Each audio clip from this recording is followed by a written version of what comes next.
हाँ तो भाई क्या हाल है आप सभी के। चलिए अच्छे हैं। चलो भाई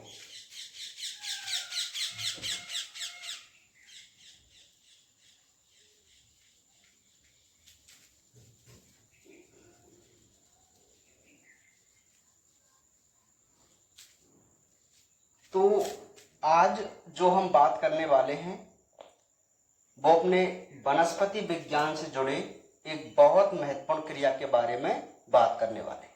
ठीक है। तो जैसा कि आपको पता है कि हम पॉलिनेशन यानी कि परागण के बारे में एक वीडियो बना चुके हैं और जिन बच्चों ने नहीं देखी है तो वो प्लेलिस्ट में जाकर प्रीवियस वीडियो को देख सकते हैं पॉलिनेशन के नाम से। ठीक है भाई। हाँ तो आज हम उसी का एक टॉपिक करने वाले हैं जिसे हम बोलते हैं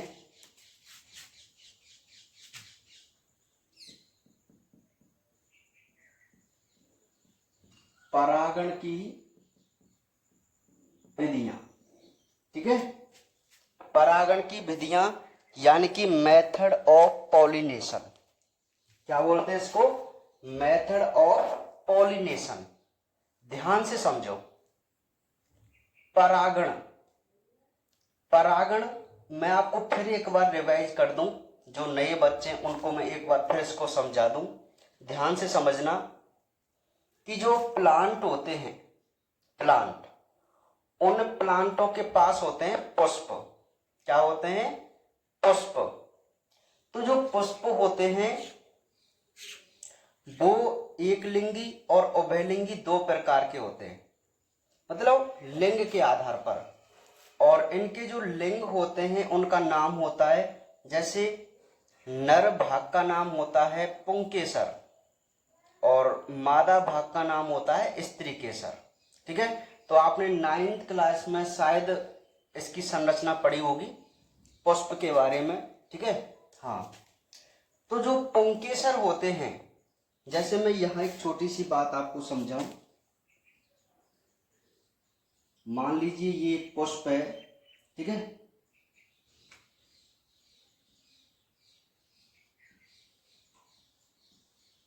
है ना। तो इस पुष्प में जो बीच में संरचना बनी हुई है ये तो है हमारी स्त्री केसर। ठीक है भाई। और ये जो संरचना बनी हुई है वो कौन है? पुंकेसर। ठीक है। ये स्त्री केसर है और ये कौन है भाई? पुंकेसर, जिसको हम नर पार्ट बोल के चलते हैं। ठीक है। तो ये दो पार्ट होते हैं एक फ्लावर में। तो इस पुष्प को हम ओवेलिंगी पुष्प बोलेंगे और यदि इसमें से मैं किसी एक पार्ट को हटा दूं, चाहे पुंकेसर या स्त्री केसर को, तो ये जो पुष्प बन जाएगा वो कैसा बन जाएगा? एक लिंगी बन जाएगा। यहां तक आपको समझ में आया है ना? कोई दिक्कत नहीं है। चलिए तो ये हमारा एक फ्लावर था जिसको हम ओवेलिंगी पुष्प कह रहे हैं। तो इसका जो पुंकेसर वाला भाग होता है, इस पुंकेसर में इसके नर युग्मक बनते हैं और उन नर युग्मकों का नाम होता है परागकण। क्या नाम होता है? परागकण। और ये होता है पुष्प का मादा भाग। और इस मादा भाग के, जिसको हम स्त्री केसर बोलते हैं, उसके 3 भाग होते हैं। ऊपर वाला जो भाग है वो है वर्तिकाग्र, एक नलिका वाला भाग है जिसको बोलते हैं वर्तिका, और एक गोल भाग है नीचे वाला जिसको बोलते हैं अंडाशय। ठीक है। तो ये मादा भाग होते हैं स्त्री केसर के 3। तो हमारा परागकण जो कि नर पार्ट है, जिसको हम नर युग्मक बोलते हैं, मेल गैमेट बोलते हैं, उसे फीमेल गैमेट के पास पहुंचना होता है फर्टिलाइजेशन के लिए, निषेचन के लिए।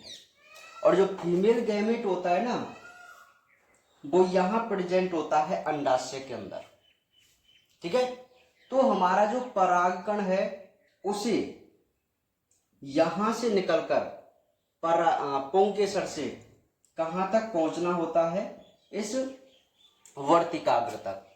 तो एक सिंपल सी डेफिनेशन बन जाती है, मैं आपको बता दूं कि पराग कणों का पुष्प की वर्तिकाग्र तक पहुंचना, ये वर्तिकाग्र है ना स्त्रीकेसर का सबसे पहला भाग।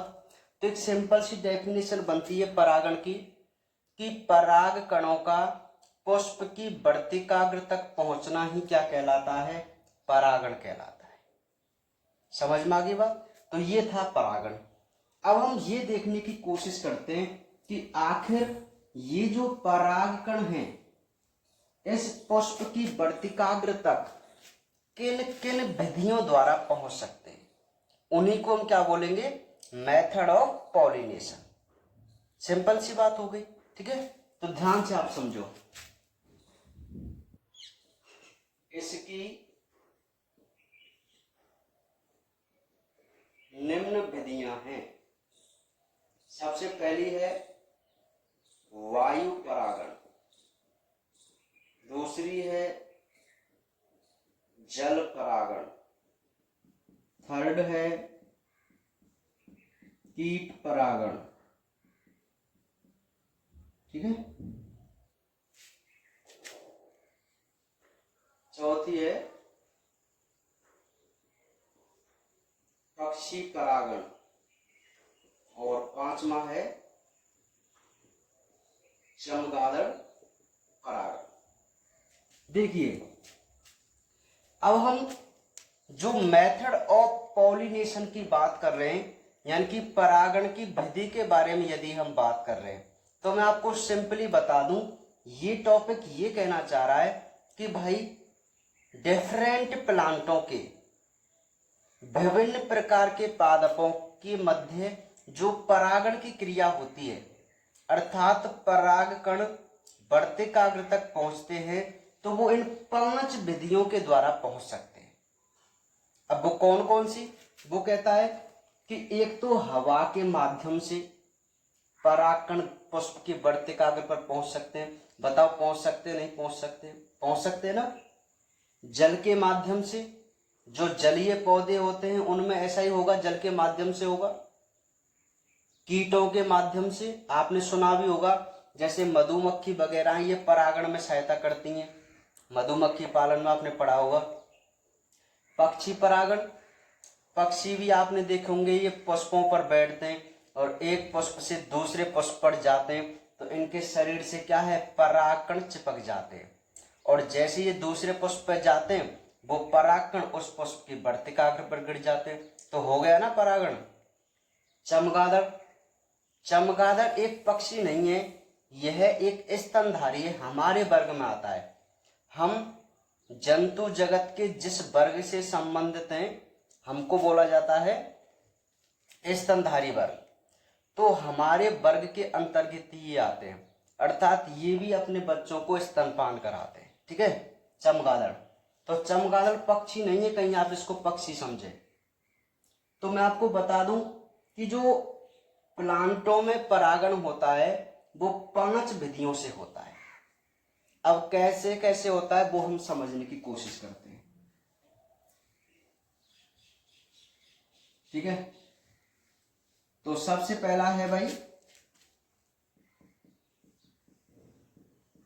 वायु परागण, जिसको इंग्लिश में एनीमोफिली कहा जाता है। क्या कहा जाता है, एनीमोफिली। तो इसमें सिंपली क्या लिखना है,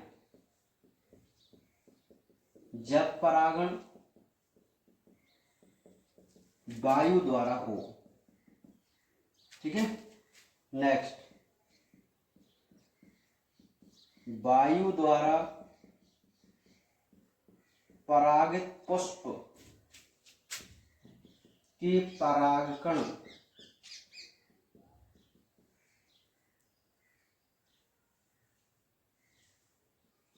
चलो चिकनी, शुष्क एवं छोटे होते हैं।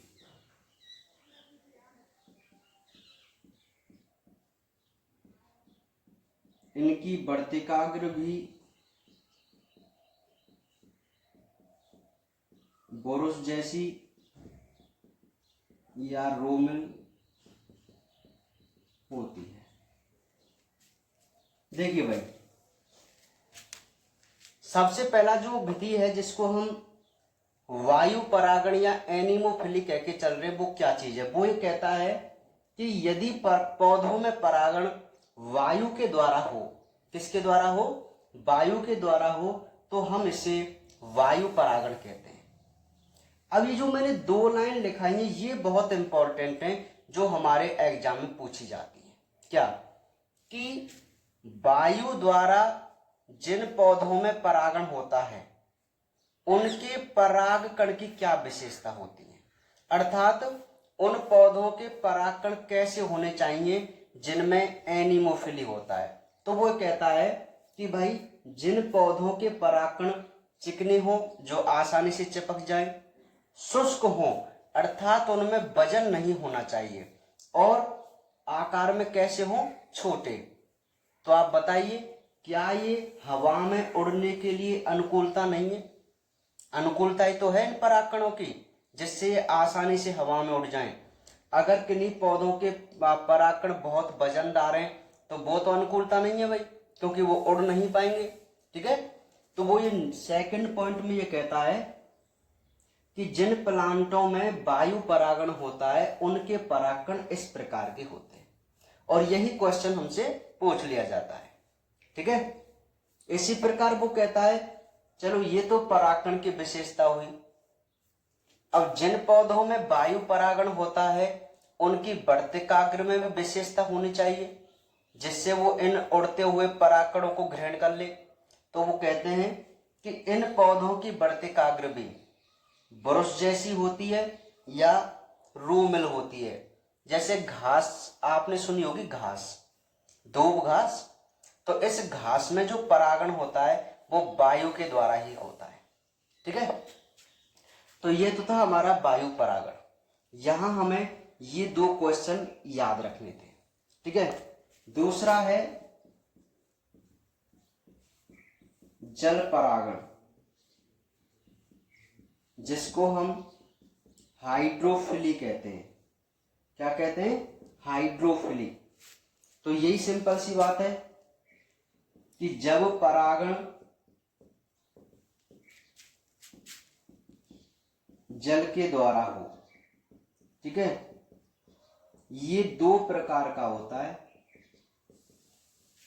सबसे पहला है अधोजल, उसमें है जब परागण जल के भीतर हो। दूसरा है अधिजल, जब परागण जल के सतह पर हो। देखिए, अब दूसरा जो टाइप है, मैं कहूं कि परागण की जो दूसरी विधि है, कि भाई जो प्लांट जल में होते हैं, जलीय पौधे जिनको बोलते हैं, उन प्लांटों में परागण किससे होता है? अधिकतर जल परागण विधि से, है ना। तो जल परागण को हम हाइड्रोफिली कहते हैं। अब ये कहता है कि यदि परागण जल के द्वारा हो रहा है तो हम उसे जल परागण कहते हैं। अब ये जल परागण भी 2 प्रकार का। कैसे? कि भाई ये मान लीजिए वाटर है और इनमें प्लांट हैं, ठीक है। तो ये कहता है कि यदि परागकण इस जल की सतह पर घूम रहे हो, ऊपर ऊपर जल की सतह पर, और जल की सतह से ही इस प्लांट की वर्तिकाग्र इसको ले ले, तो आप देखिए यहां परागण कहां पे हो रहा है? जल की ऊपर की सतह पर। तो यदि परागण की क्रिया जल की ऊपर की सतह पर हो तो हम उसे अधिजल परागण कहते हैं। और यदि जल के भीतर हो रहा हो, मान लीजिए यहां पर ये जल के भीतर है, तो ऐसे परागण को हम अधोजल परागण कहते हैं। ठीक है, तो ये हमारे 2 परागण हैं। एक बार इनको आप नोट कीजिए दोनों को, फिर नेक्स्ट देखते हैं।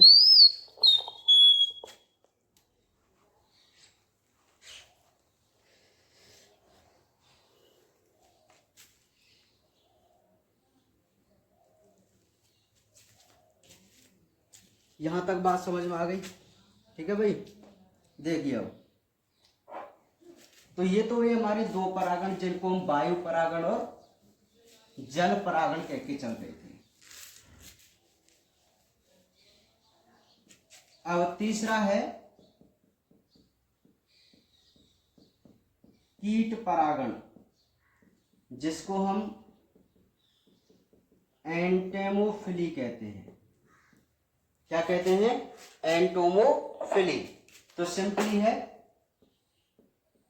जब परागण कीटों द्वारा हो तो 80% होता है कीट द्वारा परागण। ठीक है, तो इन पौधों के पुष्प चमकदार मकरंद युक्त होते हैं। चौथा है पक्षी परागण। तो देखिए, जब परागण पक्षी द्वारा हो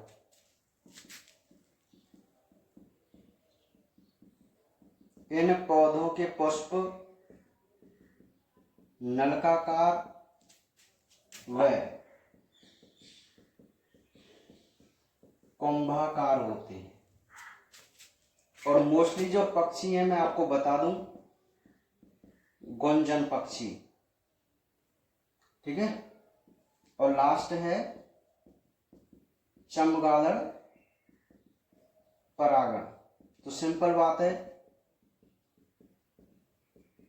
जिन पौधों के पुष्प रात में खिलते हैं उनमें चमगादड़ परागण होता है। इसके एग्जाम्पल हमें जरूर लिखने हैं। कदम। देखिए अब ध्यान से समझो कि भाई वायु के द्वारा परागण हो गया, जल के माध्यम से भी परागण हो गया। अब हम देखते हैं कीट परागण, और कीट परागण को हम एंटोमोफिली कहते हैं। तो सिंपल सी बात है, यदि प्लांटों में परागण की क्रिया कीटों के माध्यम से हो रही है तो हम उसे एंटोमोफिली कहते हैं, कीट परागण कहते हैं। तो 100% परागण की क्रिया में से 80% जो परागण होता है वो कीटों के माध्यम से होता है। और इन कीटों में जो मुख्य रूप से हमारी मधुमक्खी है, बीटल, भंवरे वगैरह हैं, ये सहायता करते हैं कीट परागण में। मतलब आपने भी देखा होगा, कीट, भंवरे वगैरह जो उड़ते रहते हैं वो ज्यादा परागण क्रिया करते हैं। अब वो कहता है कि जिन पौधों में कीट परागण होता है उनके पुष्प की क्या विशेषता होती है। तो ये कहता है कि उन पौधों के पुष्प चमकदार, आकर्षक और मकरंद युक्त होने चाहिए। भाई कीट क्या लेने आते हैं? मकरंद, जिससे अपना भोजन प्राप्त करते हैं। तो जिन पुष्पों में मकरंद नहीं होगा, क्या कीट वहां आएंगे? क्या नहीं, है ना। तो ये अनुकूलता है ना पुष्प की कीट परागण के लिए, कि उनके पुष्प चमकदार और मकरंद युक्त होने चाहिए। नेक्स्ट है पक्षी परागण, जिसको हम ऑर्निथोफिली कहते हैं, ऑर्निथोफिली। तो जब परागण पक्षियों द्वारा हो तो उसे हम पक्षी परागण कहते हैं। अब पक्षियों के लिए नलकाकार पुष्प बहुत आवश्यक होते हैं। जैसे आपने नलकाकार कनेर का जो पौधा होता है, गुड़हल का जो पौधा होता है, उसके पुष्प आप देखना वो नली नुमा होते हैं, है ना। तो वो नलकाकार पुष्प इनके लिए बहुत जरूरी होते हैं, ताकि अपनी चोंच को प्रवेश कराकर उससे मकरंद ले लेते हैं। और परागण इनके पैरों से, पंखों से चिपक जाते हैं, और जैसे ये दूसरे प्लांट पर जाते हैं वहां परागण की क्रिया कर देते हैं। तो इनके पुष्प नलकाकार और घड़े रूपी, कुंभाकार का मतलब घड़े जैसी संरचना वाले होने चाहिए। और ये है गुंजन पक्षी। एक सबसे छोटा पक्षी है संसार का, जिसको हम हमिंग बर्ड के नाम से जानते हैं।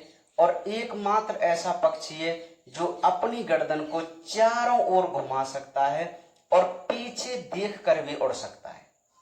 बहुत इंपॉर्टेंट है ये हमिंग बर्ड।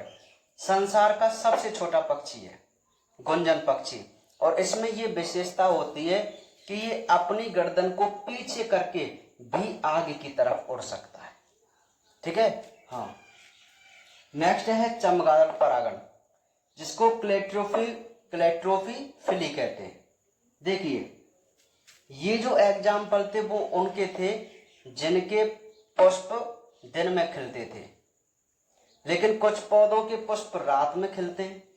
तो उनमें परागण किस द्वारा हो, तो हमारे पास एक चमगादड़ है जो निशाचर प्राणी है ना।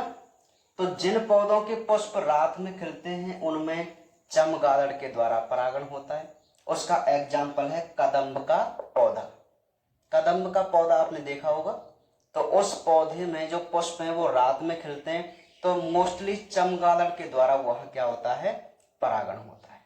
ठीक है, तो भाई हमारी ये परागण की जो विधि है वो कितनी है, टोटल 5 विधि हैं। वायु के द्वारा, जल के द्वारा, कीट के द्वारा, पक्षियों के द्वारा और चमगादड़ के द्वारा। ठीक है, तो ये बहुत ही इंपॉर्टेंट टॉपिक था अपने नॉलेज के लिए। यहाँ से नीट में और वहाँ क्वेश्चन पूछते रहते हैं, है ना। तो आज हम इतनी ही बात करेंगे और बाकी कल मिलते हैं फिर एक और इंटरेस्टिंग टॉपिक के साथ। ठीक है, नोट कर लो इनको भी।